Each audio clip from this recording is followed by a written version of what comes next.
Magandang umaga po.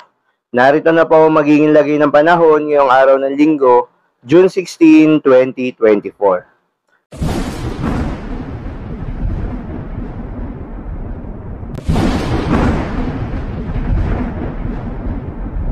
Sa kasalukuyan na tayo sa pag-asa, bahagyang umangat itong southwest monsoon o hanging habagat at nakakaapekto na ngayon sa western section ng Southern Luzon at Visayas. Kaya naman nasanang maulap na kalangitan na may kalat-kalat na mga pagulan at pagkidlat pagkulog. Habang sa nalalabing bahagi ng ating bansa, ay asahan naman yung mainit at malinsangan na tanghali, ngunit pagsapit ng hapon at gabi, mataas naman yung tsansa ng mga localized thunderstorms.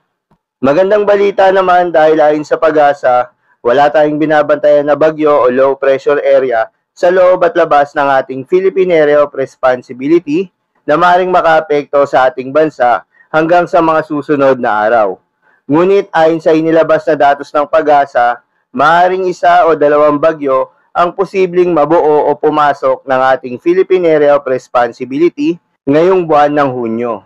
Para naman sa lagay ng panahon ngayong araw ng Linggo dito sa Luzon, dahil sa patuloy na pagkilos nitong southwest monsoon o hanging habagat paangat, posibleng maging offshore ito. Kaya naman asahan na ang maliwalas na panahon, ngunit pagsapit pa rin ng hapon at gabi, mataas pa rin yung tsansa ng mga localized thunderstorms. Para naman sa Visayas at Mindanao kasama ng Palawan, asahan na rin yung maganda at maliwalas na panahon, muli dahil ito sa pag-angat ng southwest monsoon, ngunit asahan pa rin yung mataas na tsansa ng mga localized thunderstorms pagsapit ng hapon at gabi.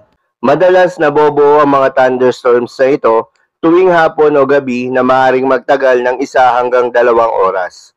Ingat sa mga posibleng pagbaha o pagguho ng lupa during severe thunderstorms.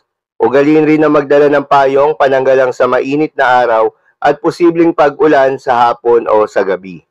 Para naman sa lagay ng mga dagat baybayin, ayon sa pag-asa ay wala namang nakataas na gale warning sa anumang seaboards ng ating bansa.